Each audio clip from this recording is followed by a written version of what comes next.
It's a trend we've been tracking for the last few years. Hundreds of thousands of people leaving the city to live their lives elsewhere. In some cases, that is offset by people who are leaving this fucking swamp. Demographic shift that we wanted to examine. Leaving this whore's harem. And who's coming? Leaving this fucking slave port city. It may not seem unusual. A room full of people on a weeknight after work mingling in Midtown Manhattan. But this meet and greet, hosted by American Heritage School, a private school in southern Florida, working to convince families to make the move to the Sunshine State. During COVID and post-COVID, I think people realize that they can work from anywhere. That's Douglas Lord, the head of the school, who made the trip to meet with these tri-state-based families. A school spokesperson says 420 out of the 5,000 students are from New York City originally, and more than 150 other families are on the waiting list. We expected to live here forever. Michael and Anna Verbitsky have lived in the city more than 30 years, but decided it was time to leave, citing politics and crime as some of the reasons. We feel that for our kids to grow up in an environment that New York has turned to, it's just scary, to say the least. It's more than scary, it's slavery. The majority of our friends, colleagues, and family have already moved out of New York. The number of school-aged children living in New York City, according to the U.S. Census,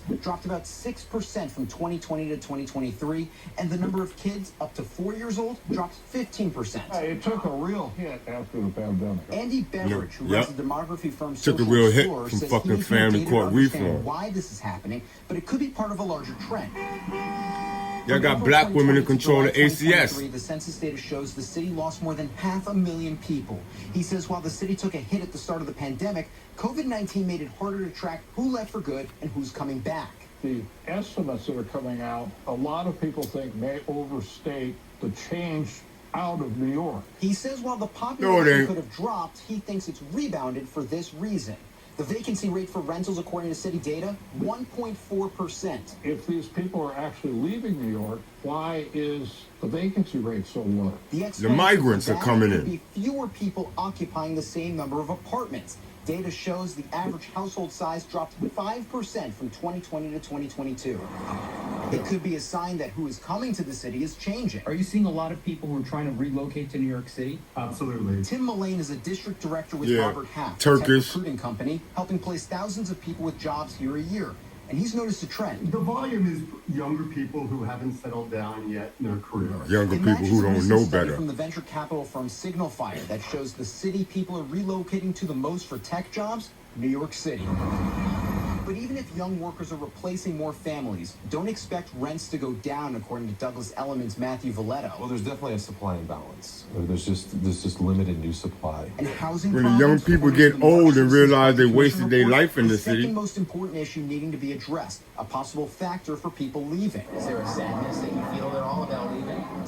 I'd say there's a partial sadness. The Verbitskys never thought they'd move out of New York, but here they are, reflecting on their final weeks in the city. Trying to get the fuck out of this dump. Eric's with us now. It's hard to get clean data on a story out like of this, right? It ain't hard. You got 100,000 people coming in here. You got 150,000 going out there. You have migrant flows coming in.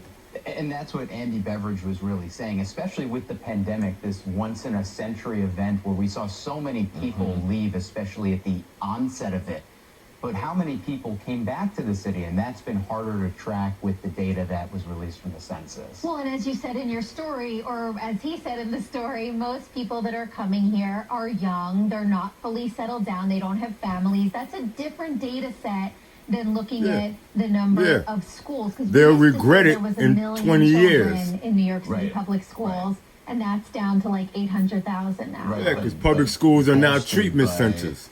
Incoming migrants, but that's a different economic situation. Yes. As when you have a family choosing for tax reasons, choosing for school reasons, choosing for family court reasons to leave the city. That takes a lot with it. Yeah, and what Andy Beveridge had said to me in the interview is that the data shows that the people who tend to be leaving are in the middle class, upper middle class. Those are the people who tend to be fleeing the city. They don't want to live in a swamp. Family, right? Right. New York City is a swamp. Ties into the people who may be coming are those younger, single people who may not have those concerns yet about, cost Yeah. of living. They got the risk. How do you get that group of people to then stay and raise their family here? That's really the factor that you need. One factor. Reform family laws. Cost of living. That's it. 100%. Right? It's that I think Yeah. there are people who love the city that feel that they cannot stay, or it's too much of a sacrifice to stay. Yeah, love And the I think city, that ties can't be a into why father. rents are so high. Too much of a and even people sacrifice. are leaving. The fact that they have remained this high, have gone even higher, is so concerning. And it goes into the push that so many have been talking about, this housing crisis, needing more housing in this city. Thank you for this No, reporting, Eric. the family court litigations and 7:27, petitions we'll by take a break. Some fucking Democrats not prostitutes so and sure whores. that President Biden should be Ruining running for men's it. lives in We'll this city. talk to Christina Greer next to discuss whether there is a real possibility that Biden could be pushed out of the race.